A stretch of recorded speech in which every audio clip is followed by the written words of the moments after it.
आज की इस चुनाव नामांकन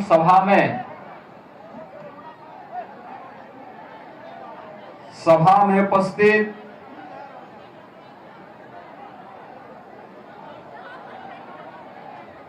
बिहार सरकार के मंत्री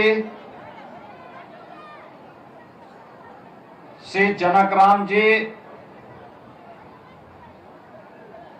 बिहार सरकार के मंत्री और सोनवर्षा से प्रत्याशी श्री रत्नेश सादा जी,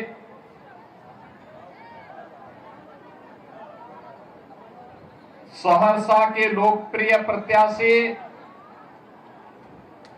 डॉक्टर आलोक रंजन जी,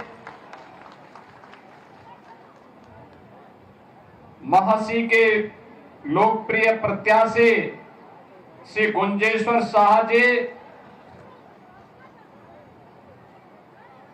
सिमरी बख्तियारपुर से एनडीए के प्रत्याशी श्री संजय सिंह जी,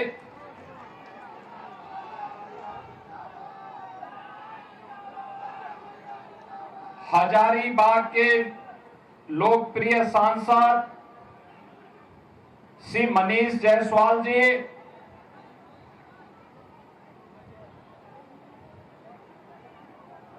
उत्तर प्रदेश सरकार के पूर्व मंत्री और प्रयागराज से विधायक श्री सिद्धार्थनाथ सिंह जी, माननीय सांसद श्री प्रदीप वर्मा जी, सहरसा की महापौर श्रीमती बेन प्रिया जी, जिलाध्यक्ष बीजेपी श्री साजन शर्मा जी,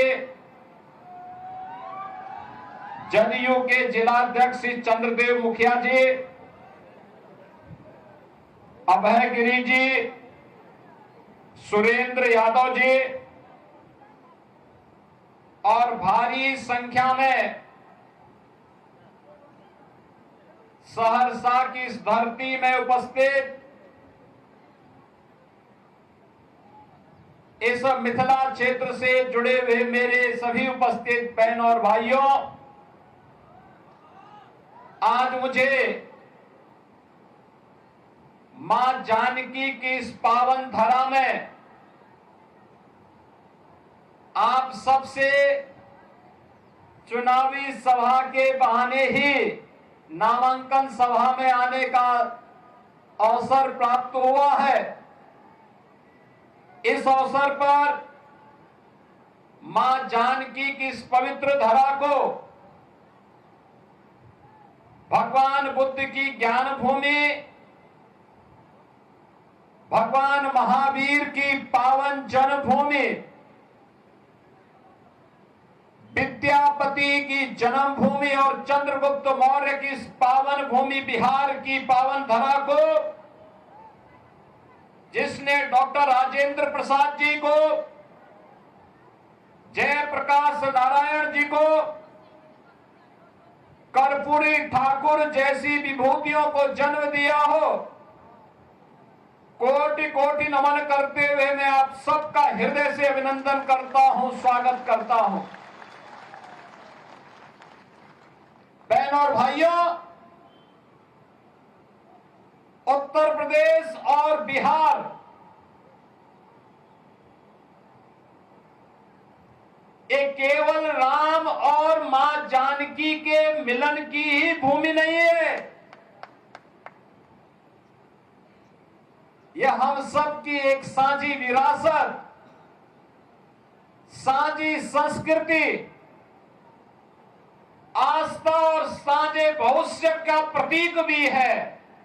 और उसी साझी विरासत को एक साथ आगे बढ़ाने के संकल्प के साथ मैं आज उस पावन संकल्प के साथ जोड़ने के लिए आपके बीच में यहां पर उपस्थित हुआ हूं। आज से 10 वर्ष पहले, 8 वर्ष पहले जब हम लोग बिहार में आते थे, एक प्रश्न बिहार की ओर से छेड़ा जाता था और वे बोलते थे क्या अयोध्या में राम मंदिर बनेगा? हम लोग कहते थे अवश्य बनेगा, अवश्य बनेगा। यहां का राम भक्त कहता था कब बनेगा? हमारे पत्रकार बंधु भी प्रश्न करते थे कैसे बनेगा? और कांग्रेस और आरजेडी के लोग बोलते थे कभी नहीं बनेगा। हम कहते थे बनेगा, बनेगा, अवश्य बनेगा। यहां का राम भक्त कहता था कि रामलला हम आएंगे, मंदिर वहीं बनाएंगे। भविष्य की एक शुभ संकेत को लेकर के उत्साह और उमंग के साथ दौड़ता था, खड़ा होता था। और आज तो अयोध्या में भगवान राम का भव्य मंदिर बन गया है और राम दरबार भी विराजमान हो गया है। अयोध्या में भगवान राम, मां जानकी, भरत जी, लक्ष्मण जी, शत्रुघ्न जी, हनुमान जी, इन सब का दरबार भी राम जन्मभूमि में विराजमान हो गया है। और अब तो बिहार की धरती पर भी मां जानकी का 900 करोड़ रुपए की लागत से भव्य मंदिर का निर्माण का कार्य प्रारंभ हो चुका है। यह है विरासत, और बिहार के पास तो एक समृद्ध विरासत है। इस समृद्ध विरासत मां जानकी का भी है। इस समृद्ध विरासत भगवान बुद्ध की ज्ञान की परंपरा का भी है। भगवान महावीर की जन्मभूमि का भी है। विद्यापति के ज्ञान की परंपरा का भी है। आर्यभट्ट के गणतज्ञ जैसे विश्व प्रसिद्ध गणतज्ञ की विरासत का भी है। और वैशाली के लोकतंत्र की भी है। और लोकतंत्र पर आ जाएंगे, कोई जेपी खड़ा हो जाएगा बिहार से लोकतंत्र को बचाने के लिए। वह समृद्ध विरासत भी बिहार के पास है। याद करिए, इसी बिहार की धरती ने डॉक्टर राजेंद्र प्रसाद जी को जन्म दिया था। देश के प्रथम राष्ट्रपति बने, और राष्ट्रपति बनने के बाद स्वतंत्र भारत में सोमनाथ के मंदिर का पुनरुद्धार का कार्य होना है। पंडित जवाहरलाल नेहरू ने कहा नहीं जाना है। राष्ट्रपति ने कहा नहीं, मैं जाऊंगा, क्योंकि भारत के सांस्कृतिक, भारत के नए आभा को वैश्विक जगत में प्रस्तुत करना है।